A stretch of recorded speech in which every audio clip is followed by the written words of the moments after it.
Göýrogly Şadetlany türkmen halkynyň epik mirasydyr.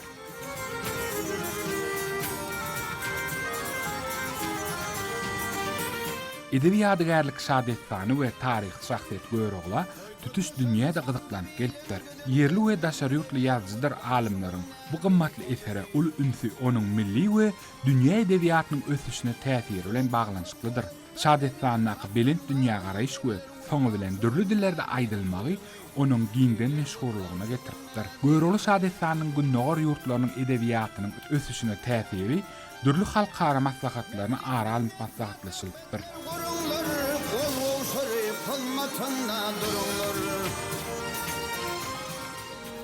Göýrogly we gerçek özi, garadyr namardyň ýüzi, hakykatdyr merdiň özi, bu sözümde yalan barmy? Hünärmenler türkmen halkynyň ykbalyny beýan edýän Şadetlanyň uly terbiýeçilik ähmiýetini belliýärler. Göýrogly hakda hikayatlar diňe bir watan azatlygy uğruna görüşen edermen gaýdusyz batyr, edermenligini wasp etmän eýsem öz bolşly ahlak ýörelgesi hem bolup durýar. Göýrogly gahrymançylyky Şadetlanyň öwrenmegin mühimdigini taýan alimler onuň adamzadyň gymmatly baýlygyny bir agzdan tasdiklaýarlar.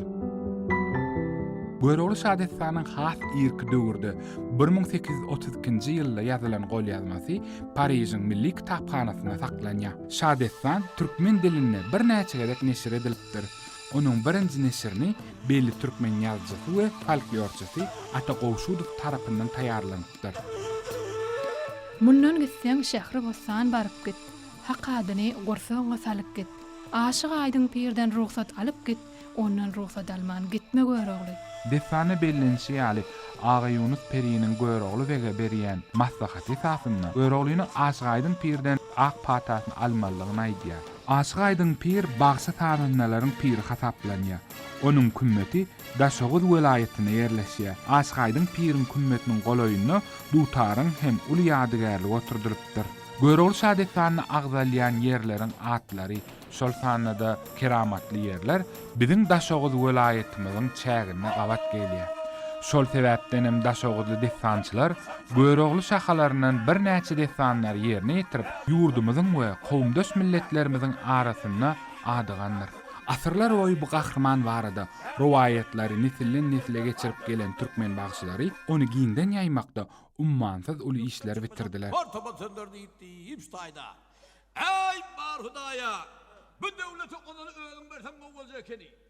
Deyip onal başda Hudaýymdan döwlet gerektirigide. Döwlet bir ser bolansaň da det gerektirigide deyip bäs kelime söz deyip dur görmek näme diýer gawy.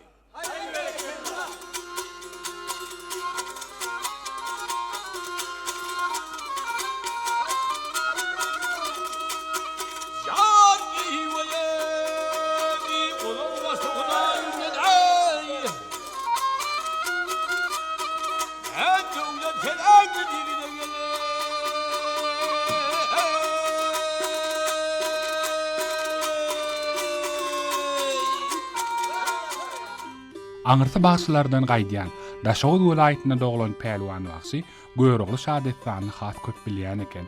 Onuň üýtgeşik ýatkeşliginiň netijesinde bagşynyň dilinden Göýrogly Şadetlanyň 10 bölümi ýazylyp alınıpdyr.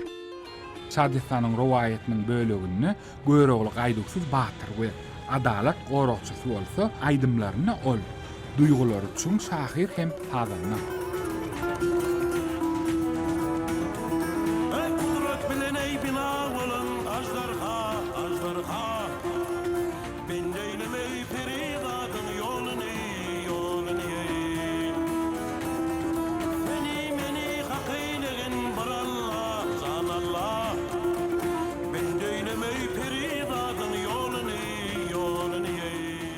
Yalňyz balam, algyn pendim, ýurduňy terk eýleýiji bolma, özüňden gaýry namardyň minnetin çekiji bolma.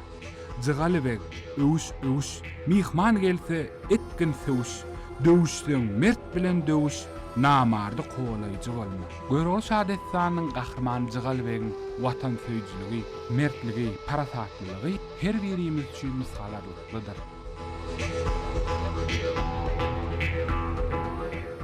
Yıldız dağlarıma duman gelene, ol günü mes bolup joşdugum bardır. gıyratym asmana tegrep galanna, meydanyna ganyma duşdugym bar. Göregliğinin edermençiligi, watan söýjüligi biziň ýaş nesillerimiz üçin mysal maga münasipdir. Türkmen halkynyň bagtyar, azat durmuş hakyndaky arzularyny beýan eden Saadetjan çün parasada durmuşy höwese ýuguran. Ol häzir hem adamlaryň ýüregine röwşen nur saçýar. Muňa 2015-nji ýylda Göregli Destançylyk Synagogynyň UNESCO-nyň adamlaryň maddi medeni mirasynyň sanawyna goşulmagy da şaýatlyk edýär. Türkmen şahsiýetlerini öwrenmäne, onu dünýä ýaýmana döredip berýän ähli mümkinçilikler üçin Türkmen halkynyň milli lideri, gahrman arkadaşymyzyň, gahryman serdarymyzyň jan sag ömri uzak bolsun.